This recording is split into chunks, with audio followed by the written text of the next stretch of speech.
right, so welcome to another episode of The Cross Purpose. I have with me here two very special guests that I'd love to introduce right now. So I have Brother Joe Rigney with me here. He is the associate pastor at Christ Church in Moscow, Idaho. He is also a fellow of theology at New St. Andrews College. And before move to Moscow, he was the president of Bethlehem Seminary, John Piper's ministry there. And you are also the pastor at Cities Church in Minnesota. And you're the author of many books that I'd like to talk about as we move forward. But thank you, brother, for taking the time to do the podcast. Hey, it's my pleasure. Thank you for having me on. And Sam is a close friend. Sam is an old friend now, and Brother Joe is a new friend. Sam's from Chandigarh, and he is now in Moscow, and he's doing his MDiv at Greyfriars in Moscow. And you're a student so now you're at New St. Andrews, right? MDiv is with New St. Andrews, right? And you're married, and you're the father of two. Brother, you're married, and you're the father of three. Yes. I had a friend who's come to Moscow. I'm not going to name him on the podcast, lest he get in trouble. But he is from Brazil, and he's come to Moscow, and he has 6 kids, now 7, I think. And he was like, I take great pride in having 7 kids till I reached Moscow. When I reached Moscow, people were like, 6? Oh, great. That's all. Right. So I guess that's the culture there. So I have 2 kids, 2 boys of my own. We're hoping to have a third soon. We're not there yet, but we're praying God gives us a girl. But I hear you have 3 boys. Yes, I do. Yeah. So I have some questions about that. Yeah, that's right. That's right. No, boys are great. We've had so I got 2 teenagers, 16 and 14, and then a 6-year-old. Yeah. Good. And Sam, 1 boy, and now you're expecting again. Yeah, we're expecting our girl, so the only girl in this conversation. Well, that's good. That's good. So Sam's, Sam, we've had lots of conversations. You visited us a while back, and so it's good to have you, brothers, for this. And so we're recording this podcast mainly for Reformation Day, right? For the Reformation Week. So as we were talking before the call, we celebrate the Protestant Reformation every year, and it's sort of a big celebration. And what I wanted to start with probably is, Brother Joe, to talk about your life story, right? I want to, because there's a lot of, I was reading about your life story. I've heard you speak at different conferences, and I sort of thought that would be helpful, especially for my audience. And I'll talk a little bit about why as we move on. But maybe let's start at the beginning. What was life for you as a child? How did you come to the faith? What's your church background? How did all of this begin for you? Yeah. Well, I was born in a medium-sized town in West Texas, and in a nominal Christian family. So my mom had grown up in a nominal Christian family. My dad had grown up in a not very, very nominal Catholic family that hardly went to church at all. And then they got married and had me. I was the oldest of 3 boys. And so it was a kind of default. Everybody goes to church in our town. And so they went to church. And then when I was probably about 7 or 8, the pastor at the church we attended decided to move to a different town. And my parents had really liked him. And so that when he left, we stuck around for a little bit, but it wasn't great. And so then they moved to the big Baptist church, First Baptist Church in our town. As we did that, they actually started going to Sunday school and doing more, not just Sunday morning worship, but going to Sunday school and things. And they got really involved in a Sunday school class that ended up being a very significant thing in their lives. They became more serious Christians. And then I became more interested in Christian things as well. So when I was about 12 years old, our church, that Baptist church, did altar calls periodically during the Sunday morning service, where they would say, if anyone wants to come down front and accept Christ, do it. And I, at one point, listening to a message, I just leaned over to my mom and said, I think I need to go do that. And so she said, "Oh, great." So we went down front, set up a meeting with the pastor later that week, and went with both my parents. He asked me some questions, talked through it, and then I prayed to receive Christ when I was 12.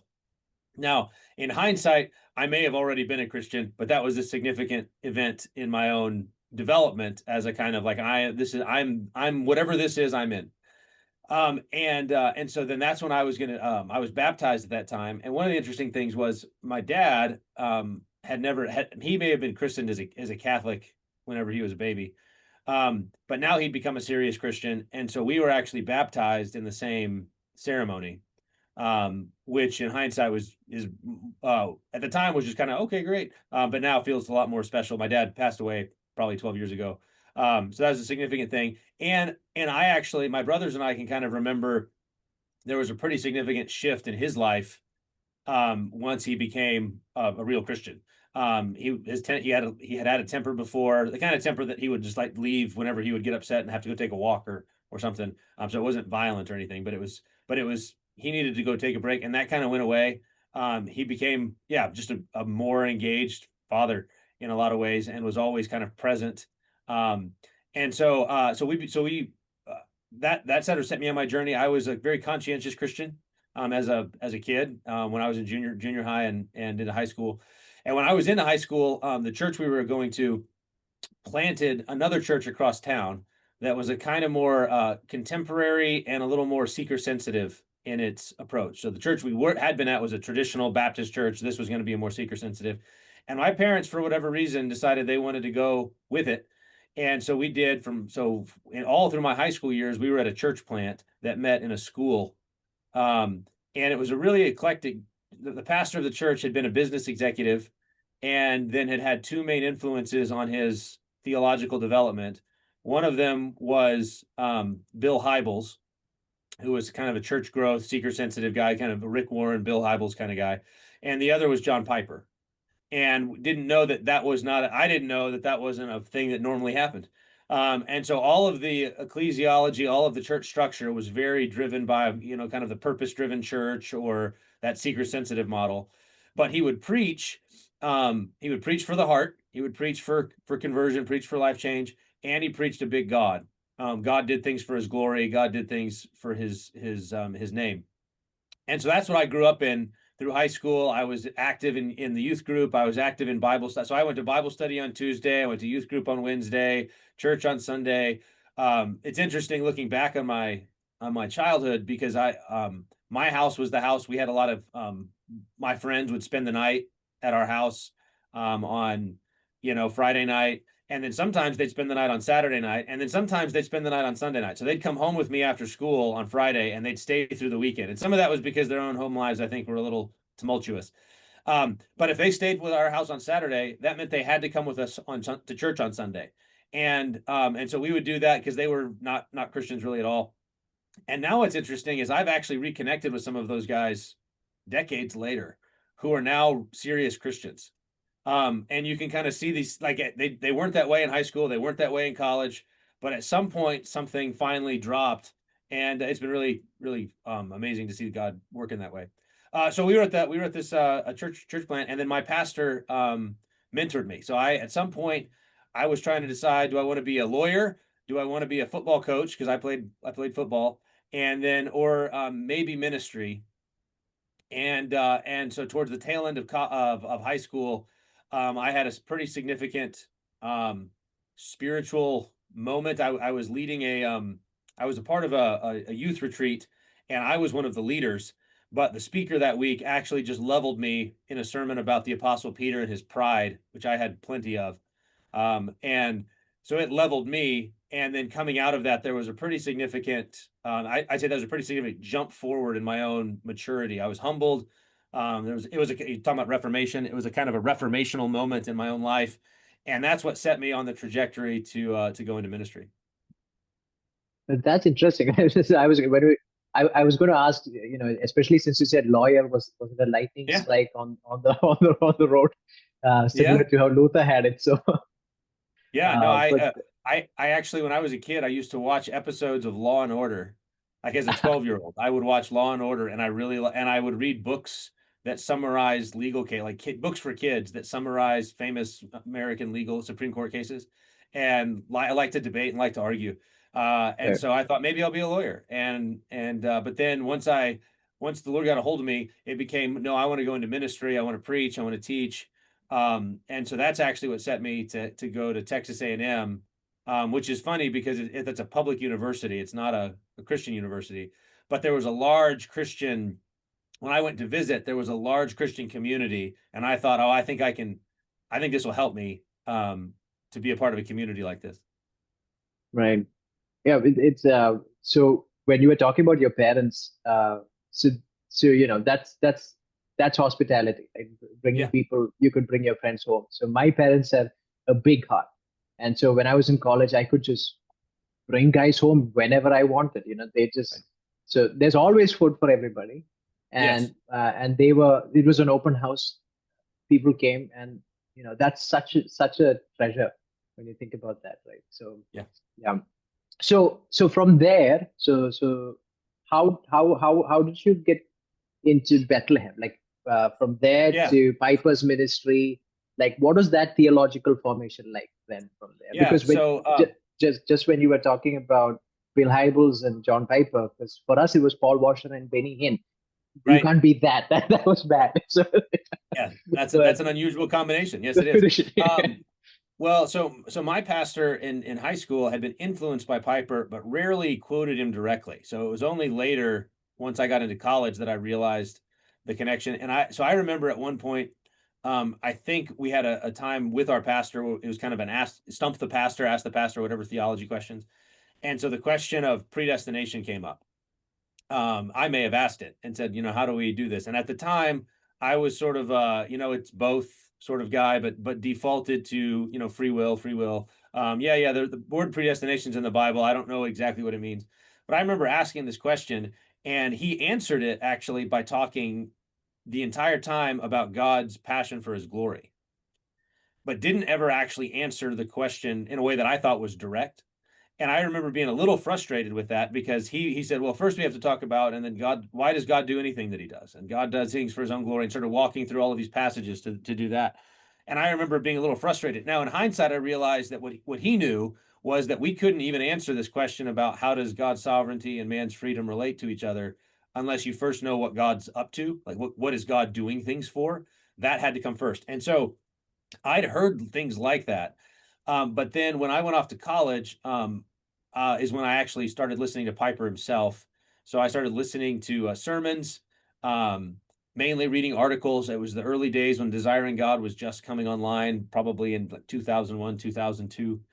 And as I read it and listened to it, it all resonated. Like I was kind of primed for it. I had read enough of my Bible that when he started talking about God's passion for his glory, that sounded familiar. I'd heard that. Our desire to be happy, I said I knew that was true. And he would brought them together. God is most glorified in us when we're most satisfied in him. And that was just like a bomb that went off in me. Just like, wow, that made total sense. And so I went all in, and so he would talk about that, and I liked that. But then every now and then he would make these comments about Calvinism, which I'd heard of and knew was a kind of a bad word. Well, I don't know about that. And so finally, he said it enough and would talk about things that I decided I'm going to sit down and sort this one out. I got to figure this thing out. And I wanted to go into ministry. So I was a freshman in college, and I remember the way that I decided this is how I'm going to sort it is I'm going to go find all of the best articles online that I can for the Calvinist side. And I'm going to find the best articles I can against it for the Arminian side. And I'm going to print out a big stack of articles, and I'm going to go sit in a room with a Bible and a notebook. And I'm going to read the articles, and I'm going to read and compare it to what the Bible says, and then make my own notes and kind of do that. And I went into it with a little bit of, I thought this is a pretty big deal. These are big questions. They've been debated for centuries. This is probably going to take a while. And what actually ended up happening is I got in there, and all the articles on the Calvinist side, which were largely Piper articles, he was just telling me, he would say, here's the verse, and here's what it means. And then I would look at the verse and say, okay, cool. That makes sense. And then I would go to the other side, and it was a lot of philosophy that was telling me why the verse couldn't mean what it looked like it meant. right? So I know it looks like it says this, but in truth, it actually doesn't say that. And so it actually didn't take very long at all. I thought it was going to take months and months and years, and it took about a couple of weeks for me to realize one of these groups is really trying to explain what the Bible says, and one of these groups seems to me to be trying to avoid what the Bible says. Now, I think there are Arminians who are better than that, but that's how I got into it, and so that kind of reoriented my whole theology: big God theology, sovereignty of God in and through all things, supremacy of God in all things. And so then that shot me off like a bottle rocket in terms of my spiritual growth in college. And then what that led me to do was then when it came time, as I was getting closer to graduation, I had found out, I think my junior year, that they had a seminary or a ministry training program at Bethlehem. My mom actually said a guy that I went to high school with had gone. He said, "You know that Piper guy you like? Yeah, you remember this guy? He's at his school." And I said, "He's got a school?" So I went and visited and said, I want to come here. I want to do this because I want to see what it looks like in person. And so after, as I was graduating from university, I had applied and was accepted. And I was applied and accepted. And about 2 weeks later, asked my wife out on our first date. And so I was graduating, and there was a clock ticking because I'm moving to Minnesota from Texas in about 6 months. And are you coming with me? And so we dated for about 6 weeks. And then I asked her to marry me, and I moved up and then came back, got married, and then moved up again. But that's how I ended up in Minnesota at what at the time was called the Bethlehem Institute. And so I went to seminary there, and about 2 years in, they started a college program, a 1-year college program in partnership with the U.S. Center for World Mission in Pasadena, California. So Ralph Winter was involved with that. I think Vishal Mangalwadi was actually involved in some aspects of it. So we started that, and they asked me to come help teach. And so that's when I had planned to go to be a pastor. And then this kind of pivoted me to want to maybe think about being more in the academic world. And so I started this college. Oh, so I'm just thinking about, so had you written anything by then? Any of your books? No, this was all, at that point, I'd gone when I was 22, 23. So I was probably 25, 26, at the time that I started being asked to teach.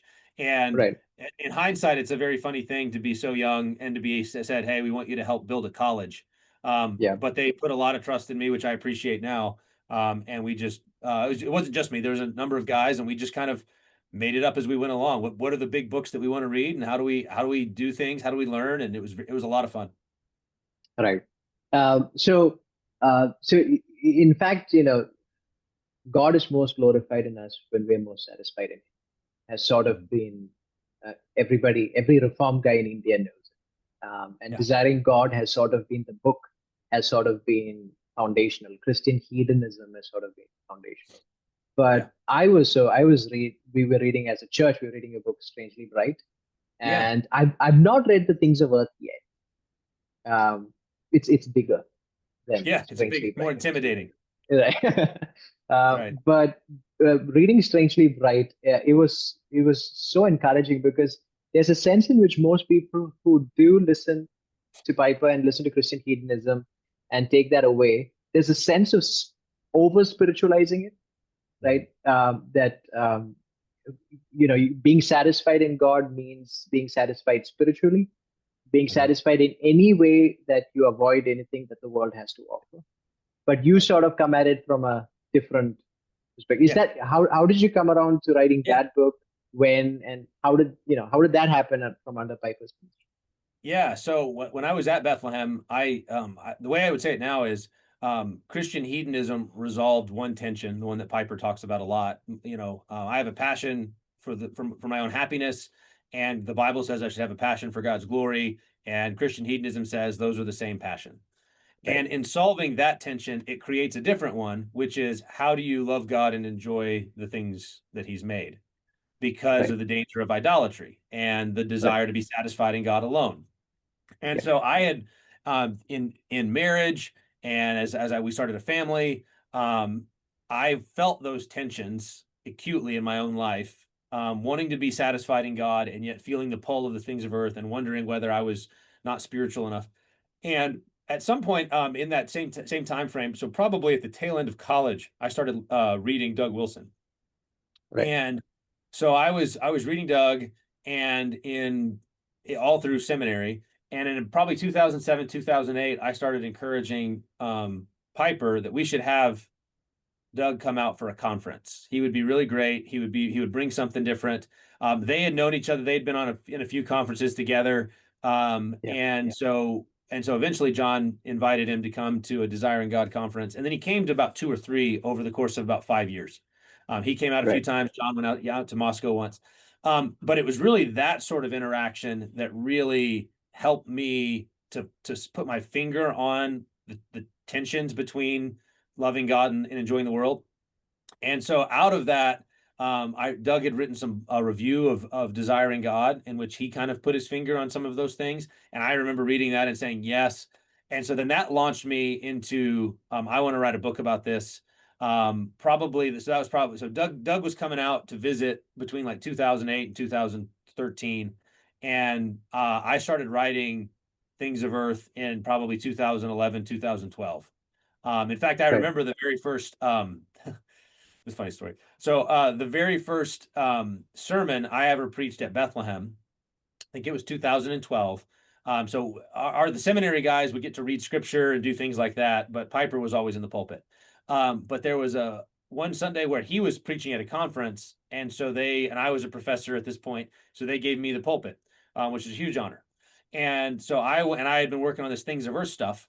And so I wanted to preach on that. And he had preached a sermon the week before on Ephesians 1. And, it was actually a part of his kind of concluding Bethlehem Foundation series before he retired as the pastor. And it was on God. Is this a sermon where you imitate him? No, that was at a conference a few years later. All right. That was at a conference a few years later, yes. I'll put the clip of that, the link of that clip in the podcast. Yeah, good. So this was at Bethlehem, and so he had preached on Ephesians 1. God does everything for the praise of his glorious grace. Everything's about the glory of God in salvation. And so why did God make the world? For the praise? Why did he save us? Why does he do any of these things? Praise of his glorious grace. I followed it up with, why did God make a world filled with fish tacos and Diet Coke and warm wool socks and things like that. Right. And I was really excited about the message. I was working through, and it was the basic thesis that became those books. There's a comparative approach where we separate God's gifts and see which ones do we love him more than the gifts. Okay, we love him more than the gifts. Now dive into the gifts and enjoy them for his sake. That was kind of the basic message. And I remember I was working in an office at church, and he walked by, and I said, "Hey, come in here for a minute. I'm working on my sermon. I want to tell you what I'm going to do." And I got really excited. So you dive into the gifts and you enjoy the things of earth for the sake of Christ. And then you come up and then you worship God even more because your heart's been enlarged. And I'm doing this kind of I'm excited about it. And he's listening very patiently. And then he looks at me and he says, "Until you die." And it was the most Piper comment ever. And it was totally true too, because I was so excited about things of earth, and what he thought was, and then you die and you lose them. So what? And I remember going, that's a really good point.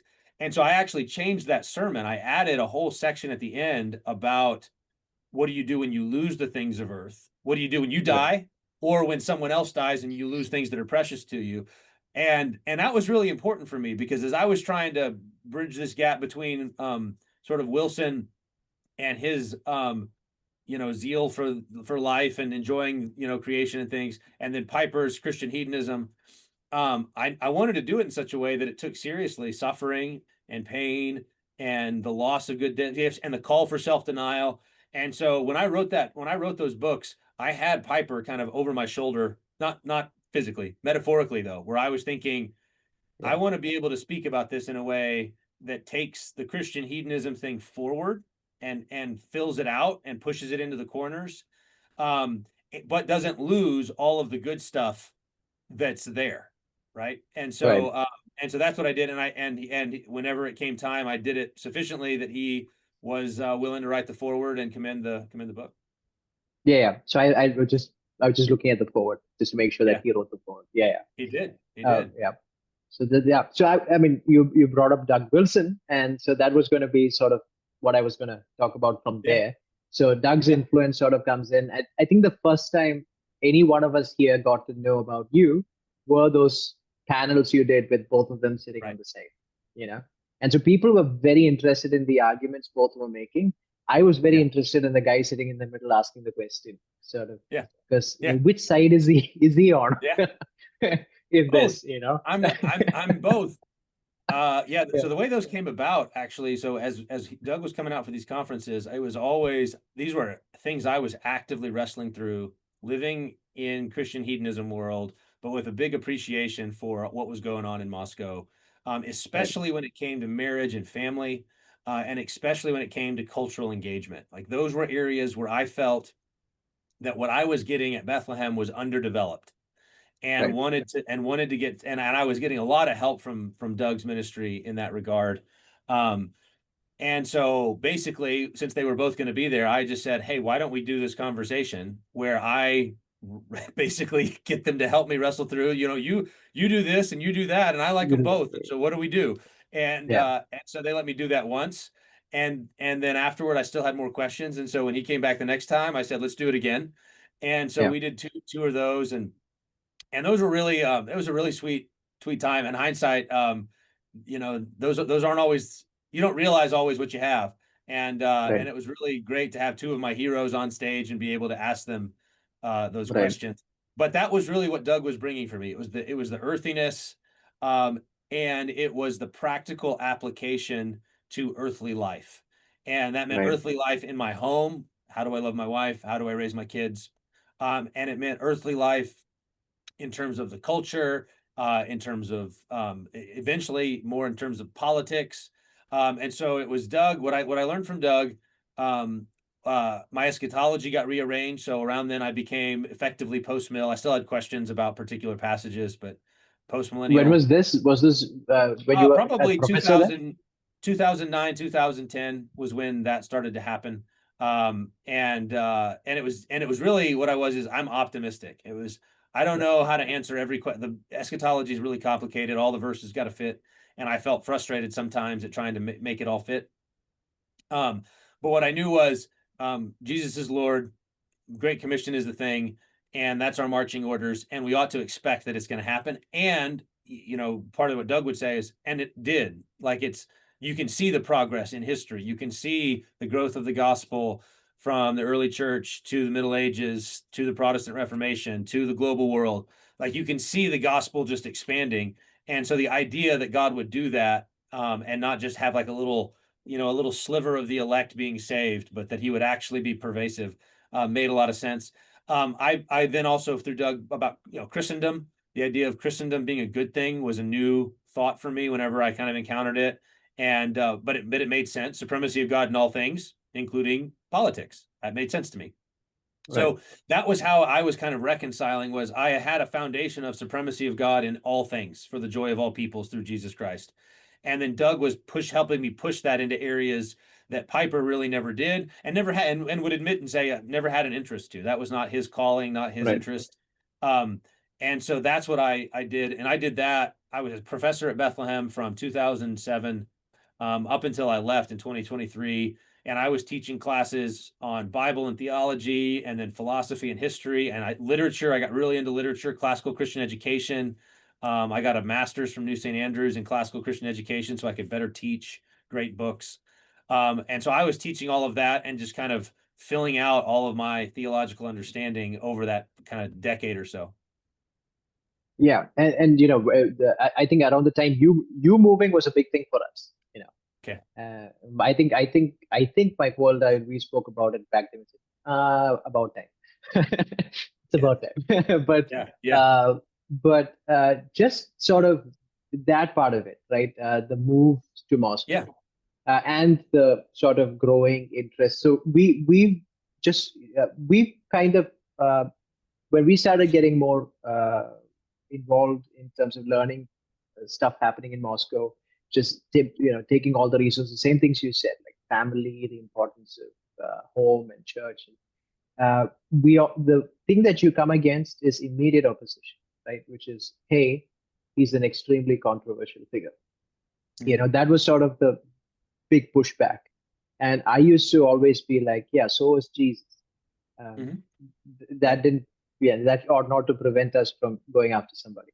But the more we heard, the more we liked what we heard. But what was it like for you? Because didn't you face pushback when you sort of had that sort of move, or even while you were at Bethlehem, inclination to that? Because there's just so many people that sort of want to say, don't go in that direction. It's a very bad direction. So right.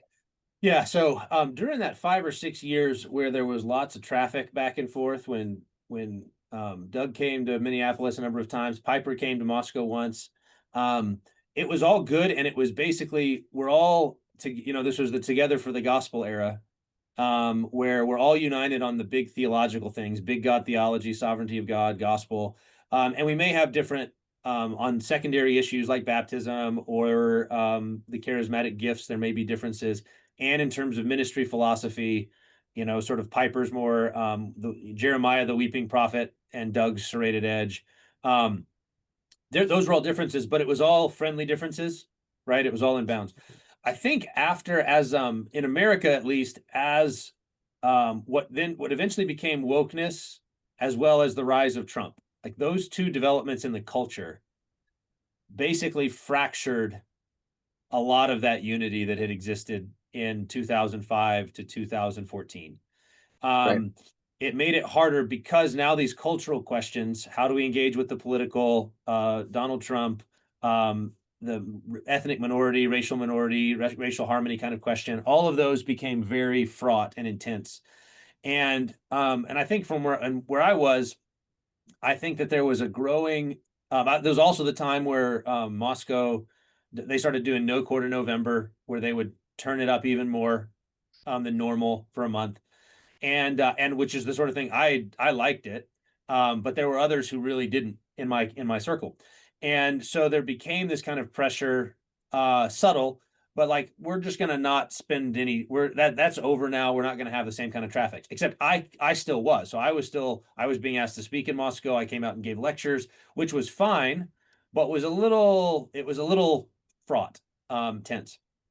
And then after COVID, that dialed up even more. And then what eventually kind of led to my shift was the discussions about Christendom and Christian nationalism. So when that discussion in 2021 and 2022, coming out of COVID, and this sort of question of what are we, and the negative world is in full force, and being a Christian in America is not just something that people think is dumb, but they think you're a bad person. Those sort of questions were live. And I had, over the 10 or so years prior, read a lot of books and gotten my political philosophy settled. And I was much more of a classical Protestant reformational view of the church and the state. But I was still a Baptist. And but I was a soft Baptist. I was a Baptist who thought there's good arguments on both sides, and I can see how each side gets there, and I don't really want to fight over this. There's bigger fish to fry. And so I was being, and then at that point I had become the president. I had been installed as the president of Bethlehem. So now I wasn't just a professor or a pastor. I was the president of the school, and was charged with kind of taking the school into the next generation, which would include the post-Piper era eventually. And I was getting asked to speak on political philosophy places. I was being invited to address unusual groups. The National Conservative Convention asked me to come speak on C.S. Lewis, and I did, alongside a number of politicians who also spoke at that. And that was something that was very Bethlehem didn't like that. There was folks at Bethlehem, including Piper, who thought that's emphasizing the wrong things. And so that led to a number of conversations internally between us, where we tried to clarify what the differences were. And as we did, the more we talked, the bigger that divide got. So it wasn't like the conversation helped us to realize how close we were. The conversation on that question made us realize actually we're really approaching this. I do want to rebuild Christendom. I think Christendom was great and we want to do it. Piper thinks that's not what we're spreading a passion for the supremacy of God, and that doesn't include Christendom. And so if you're interested in what Piper thinks about that, there's an article he wrote probably 2023 on the supremacy of Christ over the state, not through the state, or some article like that. And basically that article emerged out of our conversations. That was him trying to articulate where he was coming from in contrast to where I was coming from. And basically through that, and then the Moscow question was a part of that. Honestly, it was how much of the Moscow mood did I want to bring to Bethlehem? And it was a hard question for me personally, because the answer was, well, I'm not trying to make a Moscow clone. That's not going to work here. We have a foundation already of 40 years of faithfulness. So I'm building on that foundation, not the Moscow foundation. But I'm not trying to imitate what's good there. I like a lot of what they do. They do a lot of really, really impressive things. And I want to bring the best of it and try to do what I've been doing for over a decade, like in Things of Earth, where I'm bringing both of the streams together.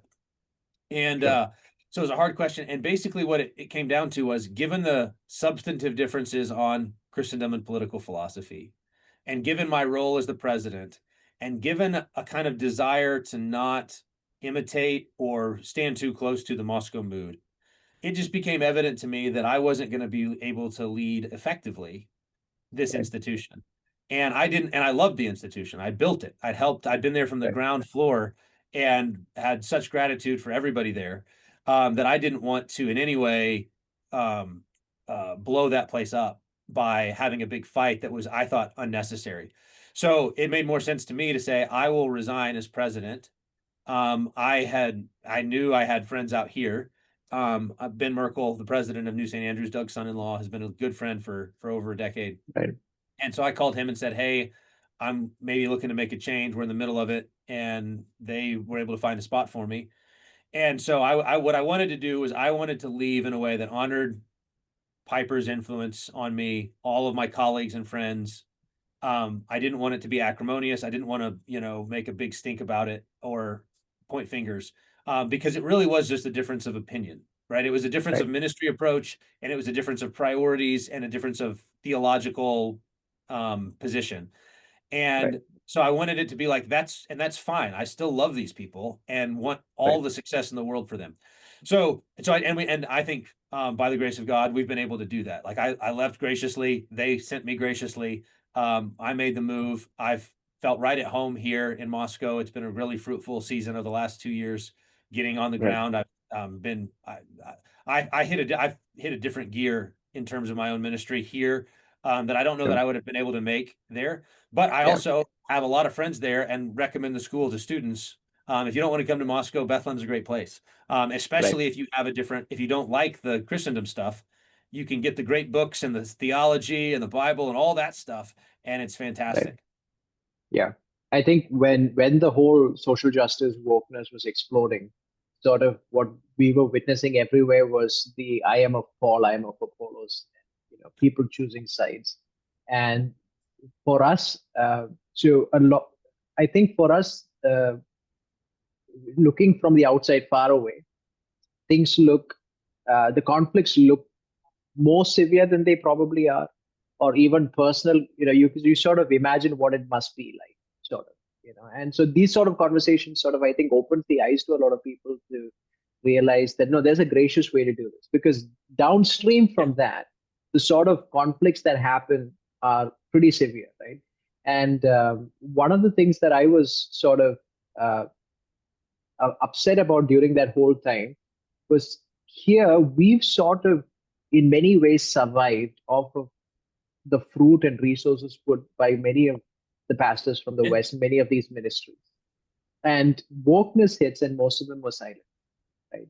Yeah. And the reason, it's not that they have to give an opinion on everything, but the point was that when you go public and sort of give an opinion on a lot of things, and you sort of have a following of people who are, surviving off of that in many ways, and the Lord is using.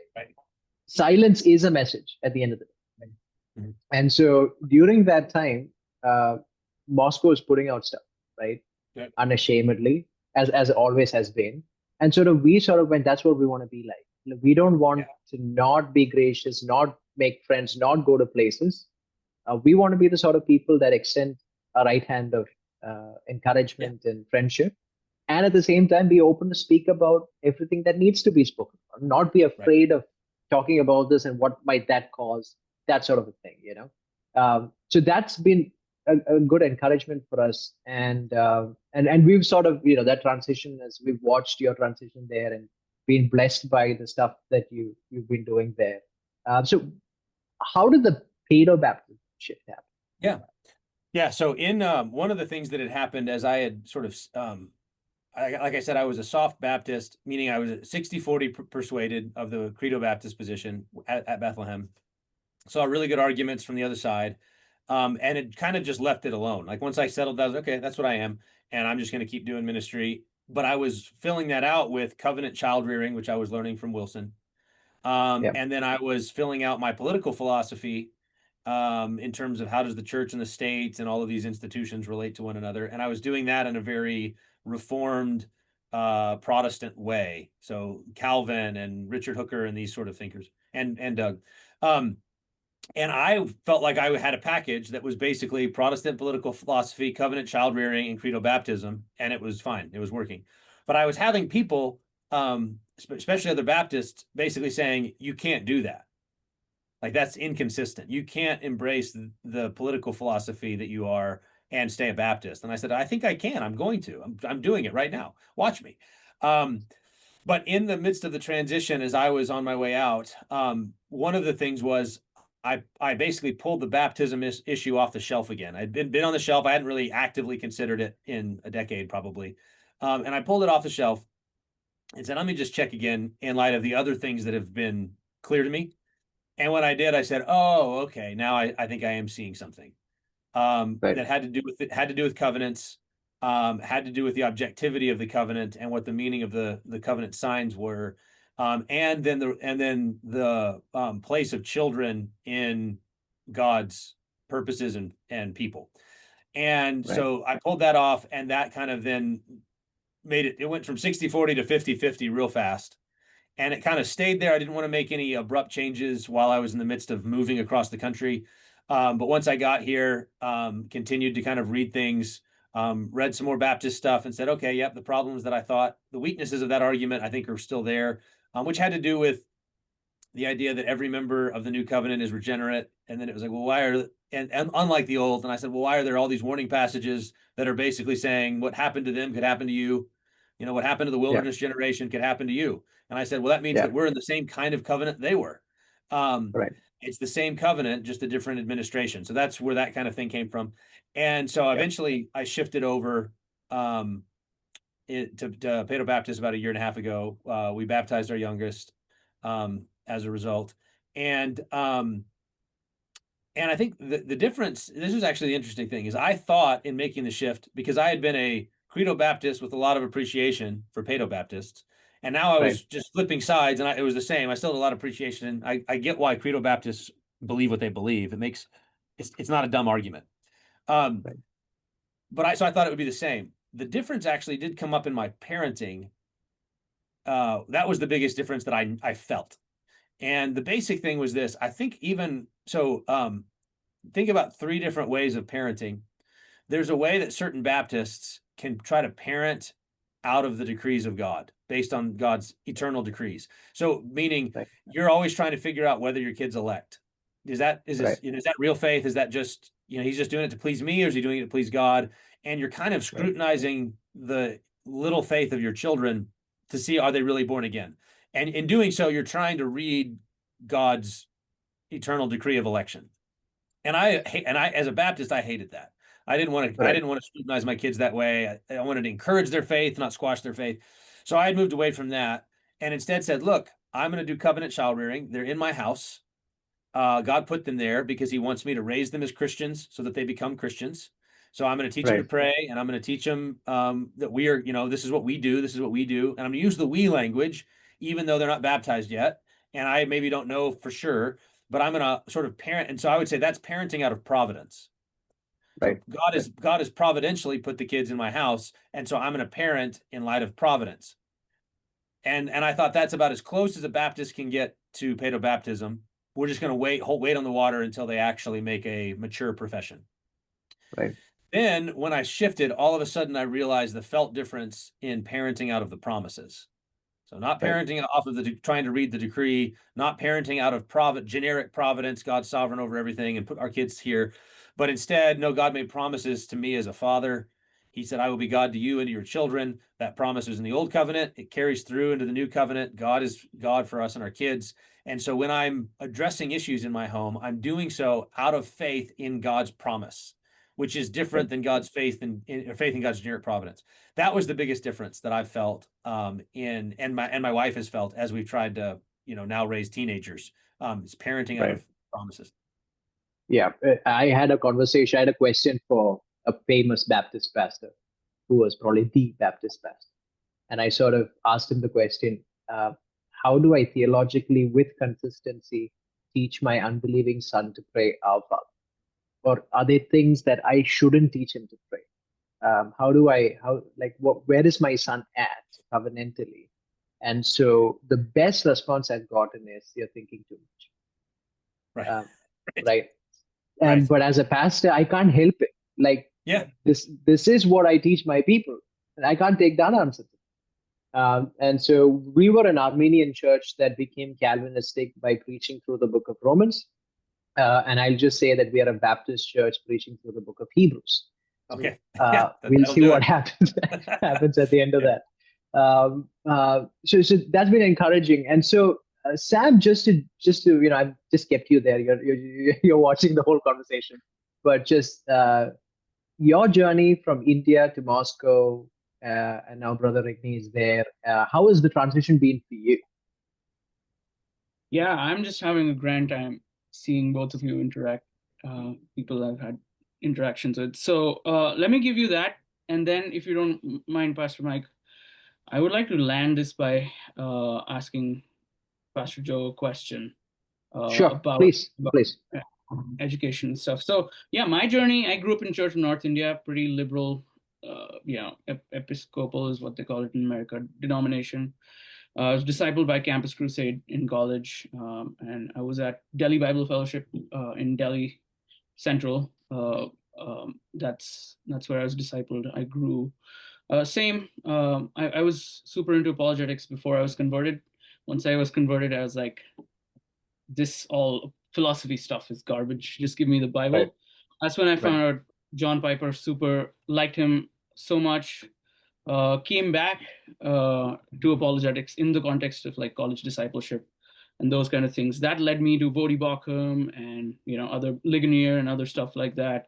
Back to apologetics and the confessions. Really, it grounded me in hey, these are not questions that sophomores or second year students are asking. It's something that's already been dealt with. So that made me look back at history. What has God's Spirit taught people in the past? Around the same time I was discovering like Doug Wilson and stuff. And the same thing, a lot of good things which I was hearing in different places kind of coalesced, which is why I only applied to Greyfriars Hall in the whole world. And I was like, if they accept me, great, but I don't want to go to a seminary and smell like a library after 4 years of just Bible, even though that's good and stuff. Which is why I came out here, which is what I wanted a degree in civilization building, not just in like Bible, right? Even though I love the Bible and stuff like that. And my question is related to that, Dr. Rigney, which I think will be helpful for you, Pastor Mike, and your church. Yes. Evangelicals start seminaries. They don't start colleges. Yeah. And if they start colleges, they become essentially woke or establishment colleges in like less than 2 minutes, right? So, and we see the same pattern here in India, where historically we have a rich inheritance of Christian colleges, Christian institutions, even our democracy, like what way representative democracy is a fruit of our legal system, is a fruit of Christendom, basically. All that is 150 years old, 200 years old. Mhm. Right. We've had so many missions. God has been working in our country. Everyone wants to start a seminary. Nobody wants to start a school except the Catholics, and nobody wants to start a college. And even the people who start a college or school, like the Catholics, or even if some Protestants do, they will be establishment. They will be, the syllabus will be dictated by the government. We need accreditation from the government. Everything. Well, that's how things are. Just nobody thinks too much about this in India, and even like from the Christian church, the idea is, hey, don't worry about that. For the same reasons, right? Like that's not what the mission is. But historically, that's not how missionaries they had a vision to establish institutions. How does all of this covenant, pedo baptism, covenant children, things of earth, and your political, Protestant political philosophy, speaking of Reformation Day, how does that inform missions with respect to building institutions, not just seminaries? Yeah. So I think what you can see in, so let's take the impulse that's operative now, is an evangelistic one that sort of assumes a constant churn of unbelief. In other words, the target is always initial conversion and basic discipleship. And so to do that, we need ministers, we need pastors, and that's because that's the tip. You need evangelists, you need missionaries. So the push to do seminaries as a kind of basic is like, well, that's the need because we need to evangelize a bunch of people who don't know Jesus and get them saved. And then you need to have some basic discipleship. The problem is that if that's all you do, then what you've basically done is you've seeded a huge portion of reality, namely education formation, civilization formation. You've seeded the business and law and all of these things. You've seeded them to the secularists or to the non-Christians, and you've said, you guys just keep managing that, and we're going to keep trying to skim off the top and pull people to add Jesus to this. Right. And it's a very short-term view, and it's going to stay very thin. So but it will be fruitful. Like, in other words, God will use it, and you'll see, yeah, look at all these people coming to Jesus. Look at these evangelistic movements. But it will feel very thin, and eventually you'll have people who will feel the thinness of it, rather than a thicker view, where yes, you have pastors who have who want to see people come to the Lord, but they also have a vision of all of Christ for all of life, or to use the Bethlehem language, supremacy of God in all things. Like, both of those, I think, are getting at the same idea, which is that our Christianity needs to get into everything. Jesus is Lord over all of it, which means then you have to actually build that out. And so when it comes to education, raising your children in the discipline and nurture of the Lord as the basic calling of Christian parents. Okay, does that mean that you can sort of add a little Bible study and prayer to what the secularists were going to do anyway? And it's like, it doesn't. You can't. It's not going to work. It's the Vodi Bakum. Like Vodi Bakum would always say, you can't send your kids to be educated by the Romans and then surprised when they come home acting like Romans. That's how it works. So the Christian education. So in terms of our vision, it starts with worship. It starts with worship on the Lord's Day, which is where you need your pastors and your churches. But it works from there first to the family and to education, meaning education of children. It works into that where you give them a thorough Christian education, which then builds up to universities and then builds seminaries that kind of emerge out of that. And I've now been a part of two different, basically startup Christian institutions. I helped to start Bethlehem, but Bethlehem did it that way. Seminary first, and the college sort of grew out of that. And there wasn't a K-12 school. There was other K-12 schools in town, but there wasn't a sort of Christian hedonist K-12 school. That was sort of left up to individuals to just figure it out. So they went seminary to college with no. Meanwhile, here in Moscow, it went the other way. It was Doug felt the burden. I want to have a school for my kids. So I'm going to do a K-12 school, and we're going to grow that and disciple them through that. And then once they hit 12th grade, well, where are they going to go to college? Let's add the college. And then now they've had Greyfriars, and now we've made Greyfriars a full accredited school out of NSA, so that it's the extension of that. And I think that one of them, I mean, at the end of the day, you may end up in the same place. But if you're not careful, one of them will stay thinner because there are areas it won't touch.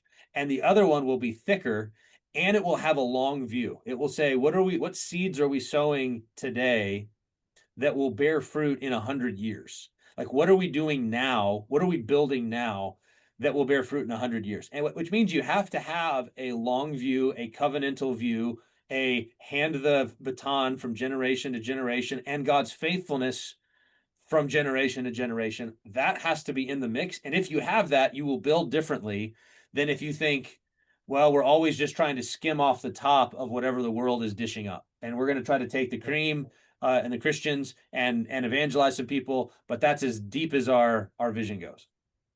Yeah, but it's interesting. Do you know how crazy that sounds for a lot of people? Like Yeah. when we've sort of we've sort of decided on schooling for our kids and pursuing almost a lot of the same things that you're saying, especially in India, people sort of look at us as though we're crazy. Right. This is not going to work. Same thing that Waddy Bauckham was saying, like 90% of Christians just send their children to school and don't ask. Like, it's one thing most Christians are agreed on. It's just send them to public schools. But so we are also in that place where we're sort of figuring a lot of those things out and trying to faithfully do, and it looks crazy to people around us. But one of the things that's been encouraging, what we've been talking about, the books out of Moscow are very different from the books that are gospel centered, let's say, right? And I think the key distinction, the key difference is the books out of Moscow are very, you have the taste of earth, you have the taste of life today. It's all of Christ applied to all of life. Like, what do you do? It has that play. It's not a book on pride. Like, it's not a book on, not that those books are bad, right? But it's a book on what do you do with it now. Like, even some of the books that you've written on the sin of empathy, I cannot tell you, when you did that recording with Doug, it sort of clicked 50 different instances in church, and we were like, that's exactly what happened. That's what was, and it goes to emotional sabotage. And so the kind of things you are writing and the kind of things you guys are putting out are books for life, books, books that ground you to earth on the sort of things that you build and do and work out and sort of. So what would your encourage? So India is on the early stages of it, right? Yeah. And we're doing these sort of things, and most people think we're crazy and all of that. What would your encouragement be for us on that very nascent start stage? Like, what would you advise us? What would you caution us? Yeah. So I think one of the things is you've gotten all these resources, say from the West, that you guys have talked about, that have led to your own personal and then your church's foundation, right? And what I would say is you want to build on that, and two things. One is, you're absolutely right that it's application. So it's practical application in all of these areas. Whereas there is a kind of theology that is very reluctant to apply particularly. It may do general application or application that kind of floats up here, and you can kind of reach up and grab what you want. But to actually say, this is a good way to do it, this is what it means to apply it. That's the place where you're probably going to run into conflict, because you're going to ruffle feathers. It's going to provoke a reaction, and some people are conflict averse.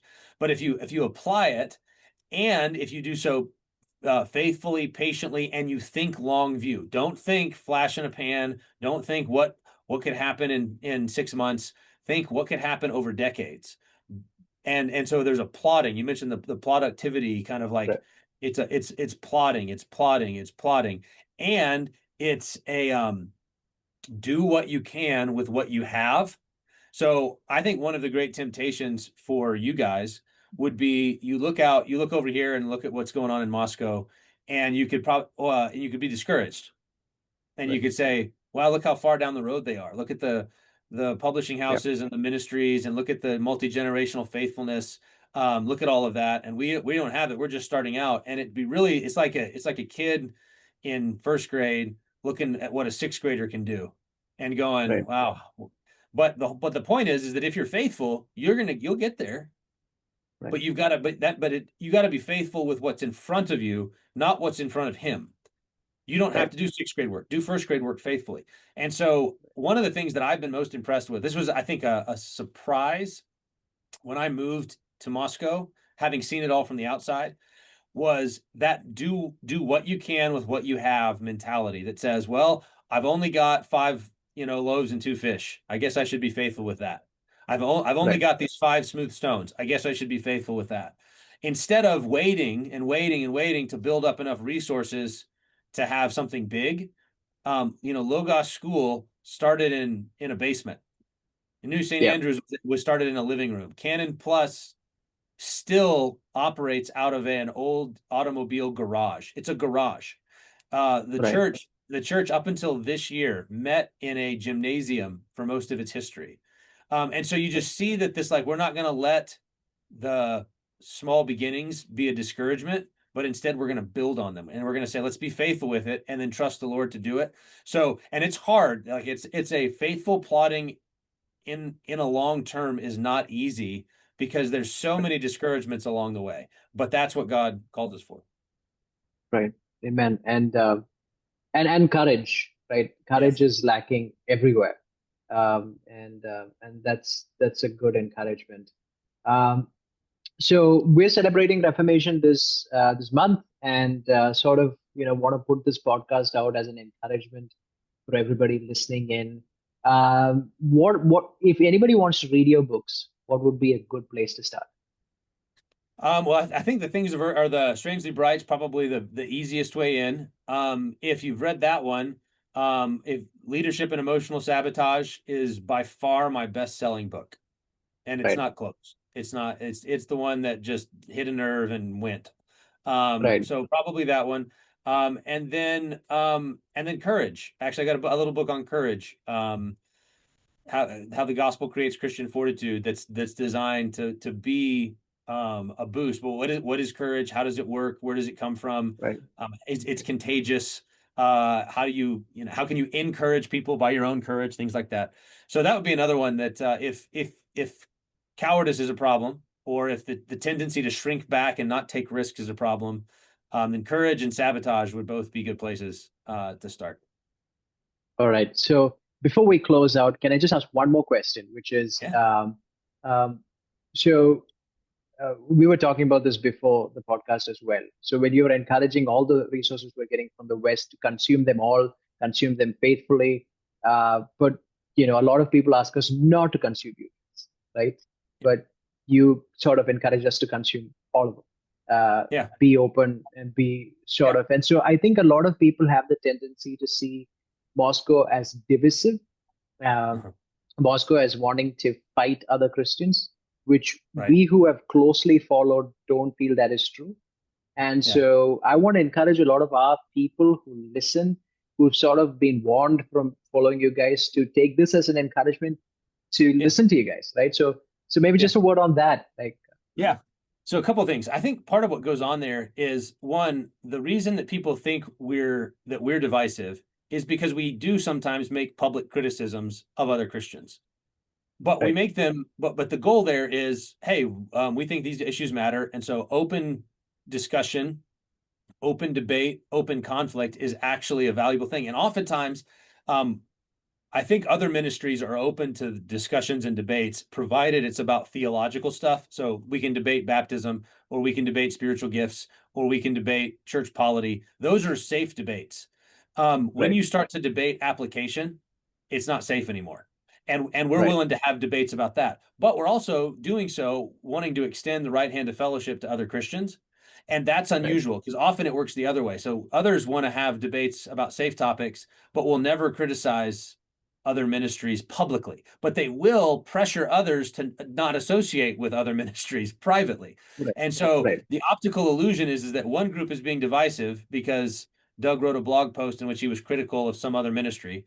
But the reality, and this has been my experience for over 20 years, almost universally, the barriers to any kind of Christian fellowship have come from more respectable ministries putting pressure on their members not to associate with Moscow.